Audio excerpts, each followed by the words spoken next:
안녕하세요. 택티카입니다. 오늘은 이번 시즌 레버쿠젠 감독으로 부임해 효율적인 공격적인 축구를 보여주고 있는 헤라르도 세오안의 감독의 전술을 파악해보려고 합니다. 물론 최근에 주축 선수들의 부상과 핵심 에이스인 플로리안 비르츠의 안타까운 부상으로 스쿼드 구축에 어려움을 겪고 있지만 그래도 여전히 좋은 축구를 하고 있기에 레버쿠젠의 최근 경기를 기준으로 분석해보려고 합니다. 그럼 시작하겠습니다. 먼저 선발 라인업입니다. 라인업은 3백을 기준으로 3-5-2 라인업으로 소개되었는데요. 실질적으로 이날 레버쿠젠은 4-2-3-1에 가깝게 플레이했습니다. 이는 좀 이따 경기 장면을 통해 보시면 충분히 이해가 가실 겁니다. 비르츠 부상 전 2월에 치러진 도르트문트를 박살낸 경기에서의 4-2-3-1 라인업은 다음과 같습니다. 다음은 에버리지 포지션을 볼 차례입니다. 베를린전 에버리지 포지션을 보시면 4-2-3-1이지만 벨라라비와 공미 쪽에 나온 파울리뉴의 동선이 각각 좌우 하프스페이스를 맡고 있는 것을 볼 수 있습니다. 이를 미루어 보아 측면 지역 깊게 빠진 디아비의 느낌과 하프스페이스 지역에서 자주 활발하게 활동한 파울리뉴, 벨라라비를 예측해 볼 수 있습니다. 더해서 핵심 수미 안드리는 센터백 사이에 거의 가까운 것을, 아랑기스는 살짝 비대칭으로 위에 위치하는 것으로 보아 대형을 만들 때 더블 볼란테가 비대칭으로 서는 특징을 파악해 볼 수 있겠습니다. 도르트문트전 비르츠가 있었을 때 에버리지 포지셔닝을 봐볼까요? 비르츠는 거의 섀도우 스트라이커에 가까운 높은 포지셔닝이 나타났습니다. 중앙 라인에서 앞선으로 연결하는 킬패스도 가능하지만 본인이 직접 하프스페이스를 타고 들어가 득점을 하는데도 장점을 보여주는 선수이기 때문이죠. 이날 더블 볼란테로 나왔던 안드리와 아랑기스의 패스 도트를 살펴보겠습니다. 안드리는 특히 센터백 사이로 내려오는 라볼피아나 움직임을 가져가며 하프백에 가까운 모습을 보여주기도 했습니다. 하지만 그렇다고 후방에만 머무는 것이 아닌 앞으로 전진해 공격 연결 과정에도 기여했습니다. 다음은 아랑기스의 패스 도트입니다. 물론 센터 서클 아래 지역에서 빌드업에 기여하기도 했지만 안드리보다는 대부분 높은 지역에서 활동했음을, 그리고 패스가 중앙 지역으로 밀집되어 있는 것을 미루어 보아 중앙 높은 지점에서 집중해서 활동했음을 파악해 볼 수 있습니다. 파울리뉴의 패스 도트를 살펴보면 하프 스페이스에 많이 집중되어 있는 것을 볼 수 있는데, 이를 통해 그가 하프 채널에서 집중적으로 움직임을 가져갔음을 유추해 볼 수 있습니다. 벨라라비의 패스 도트는 측면 통로 지역에서 집중되었는데, 이는 그가 측면 돌파 플레이를 한 것이 아니라 측면에서 폭을 벌리며 경기장 안쪽을 바라보고 집중적으로 패스를 넣는 플레이 메이킹에 집중했기 때문입니다. 또한 공격 진행 방향을 통해 벨라라비가 있었던 우측면 통로를 자주 활용했음을, 전반 후반부쯤 벨라라비와 디아비가 위치를 바꿨을 때도 디아비의 돌파 크로스를 활용하기 위해 우측을 위주로 전개되었습니다. 히트맵을 보아도 이러한 특징들을 파악할 수 있습니다. 파울리뉴의 하프스페이스 움직임, 그리고 안드리와 아랑기스의 비대칭 볼란테 움직임, 왼쪽 풀백 바커는 거의 윙어에 가까운 움직임을 많이 가져갔음을, 벨라라비는 측면 터치라인 근처 특정 위치에서 활동 분포가 두드러진 것을 보아 측면 포인트의 위치에서 안쪽을 바라보는 패스 플레이를 했음을 유추할 수 있습니다. 지금부터 실제 게임 장면을 통해 분석해 보겠습니다. 먼저 빌드업 과정입니다. 최후방 빌드업 과정은 최근 대다수의 팀들이 활용하고 있는 4-1 빌드업보다는 볼란테 2명이 모두 빌드업 과정에 가담하는 4-2 빌드업 시스템을 보여줍니다. 미들 서드에서는 만약 풀백의 구조적인 전진이 가능한 상황이라면 풀백들은 전진, 그리고 만들어지는 2-2 빌드업 과정에서도 미드필더 1명, 특히 안드리가 자주 센터백 주변으로 내려오는 움직임을 보여주는 빌드업 시스템을 만듭니다. 그렇다면 미들서드에서 기본적으로 잡는 구조는 다음과 같은 2-4-4 대형으로 2명의 센터백 탑소와 조나단 타는 후방에 머물러 있고 양 풀백은 한 칸 전진, 그리고 파울리뉴는 자주 우측 하프스페이스 지역으로 이동하는 특징을 파악할 수 있습니다. 특히나 여기서 집중해서 봐야 할 포지셔닝은 7번 파울리뉴의 위치인데요. 파울리뉴는 팀이 미들서드에서 공격 전개를 실행하는 과정에서 자주 우측 하프스페이스 지역으로 빠지며 다음과 같이 패스를 요청하거나 롱패스 전개 시에는 뛰어들어갈 준비를 합니다. 이는 부상 전 비르츠가 나왔을 때 4-2-3-1 포메이션의 특징에서도 확인할 수 있습니다. 보시는 것처럼 공격 전개 과정을 도와주기 위해 비르츠가 우측 하프스페이스로 빠져있는 특징을 확인할 수 있습니다. 다시 돌아와서 그렇다면 팀이 파이널 서드로 전진했을 때 공격적인 정전환을 할 때 어떤 포메이션을 만드는지 파악해 보겠습니다. 레버쿠젠이 파이널 서드에서 만드는 대형은 공격적인 2-2-6 대형입니다. 앞서 히트맵에서 볼 수 있듯 왼쪽 풀백 바커는 공격적인 모습을 보여주는 풀백이며 윙어 자리에 나온 디아비와 벨라라비 모두 안쪽 지역으로 치고 들어가는 동선을 자주 보여주는 선수들이기에 다음과 같은 포지션 플레이를 볼 수 있었습니다.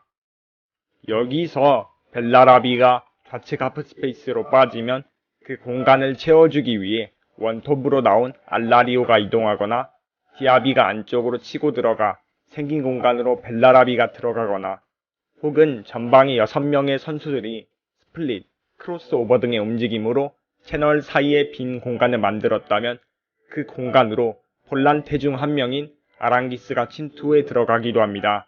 즉, 포지션 회전을 통해 상대 수비 라인을 붕괴시키려는 의도를 볼 수 있었습니다.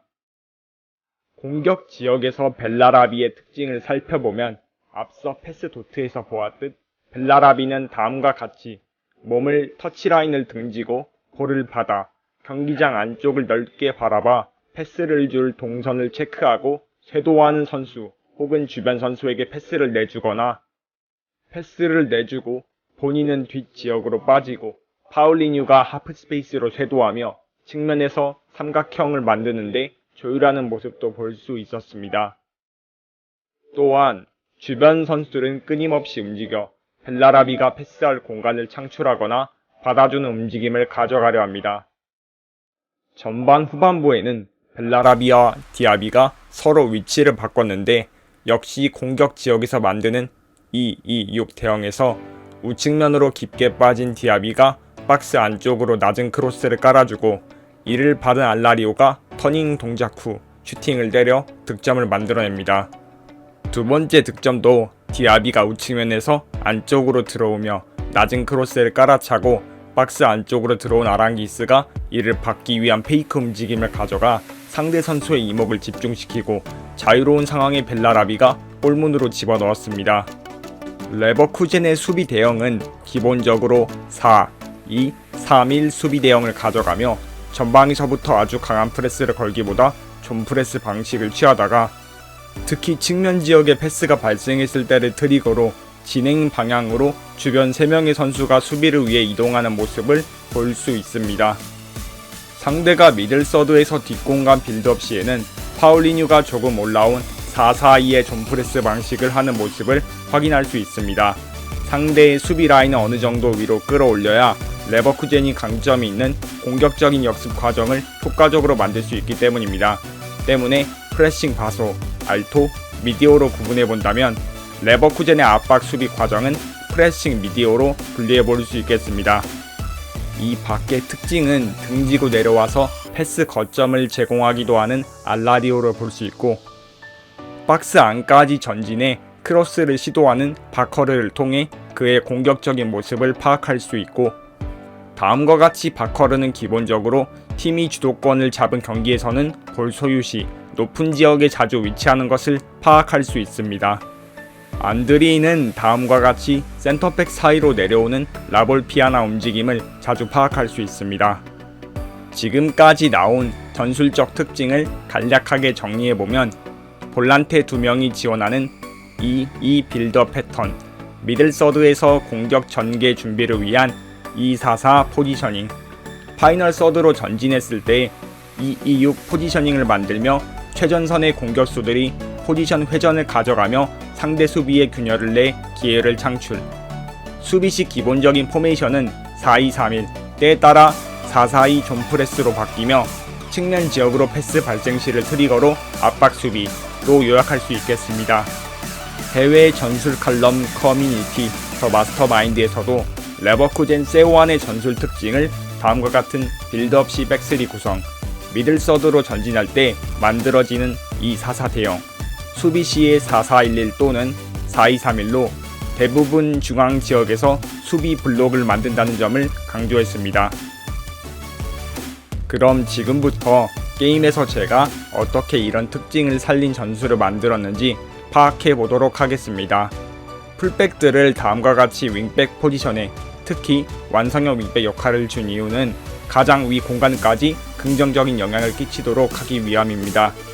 안드리치를 하프백, 아랑기스를 세군도 볼란테 지원을 주므로 두 선수의 비대칭성을 나타내고 파울리뉴는 우측 하프스페이스 자리에서 쉐스를 주며 경기 내 특징을 살리려 했습니다. 벨라라비에는 점풀공에 개인 지침에 더욱 넓게를 주어 터치라인에서 등을 지고 패스를 뿌려주는 패턴을 만들어주고, 알라리오는 뒷라플치로 등을 치고 링커 플레이를 할 수 있게 해주겠습니다. 전체 지침은 상대적 약팀을 상대로는 대부분 게임을 주도해야 하기에 지배형을 주고 공격폭은 넓게 해 2-2-6 대형이 넓게 포진하도록 만들어줍니다.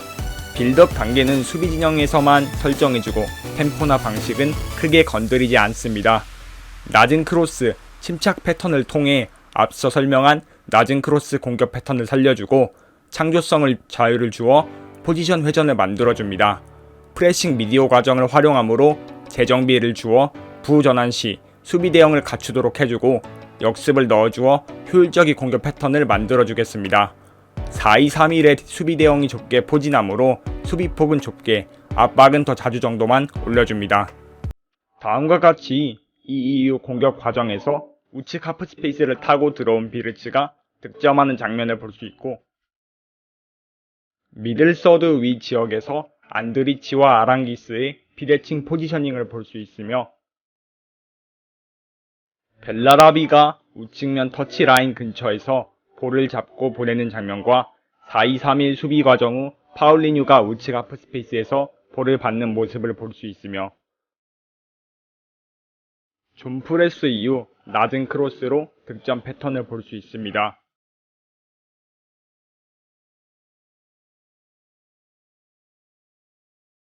패스맵을 보아도 의도한 특징이 명확히 드러났음을 확인할 수 있습니다. 안드리치는 아랑기스보다 살짝 아래 지역에 위치하며 이 빌드업 과정을 확인할 수 있고, 양 풀백의 윙어에 가까운 포지셔닝을 볼 수 있고, 벨라라비의 연계 플레이, 그리고 최전방 스트라이커 알라리오의 포지셔닝을 통해 링크업 단계에 가담했음을 확인할 수 있습니다. 역시 파울리뉴는 우측 하프 스페이스에서 제 역할을 해주었고요. 네, 이렇게 세오안의 감독의 전술 분석과 제가 게임에서 만든 전술에 대해 알아보았습니다. 여러분이라면 어떤 축구 게임에서 어떻게 전술을 만드시겠습니까? 댓글로 여러분의 생각과 질문을 남겨주세요. 영상 유익하게 보셨다면 구독과 좋아요, 알림 설정까지 부탁드립니다. 저는 더 좋은 콘텐츠로 돌아오겠습니다. 감사합니다.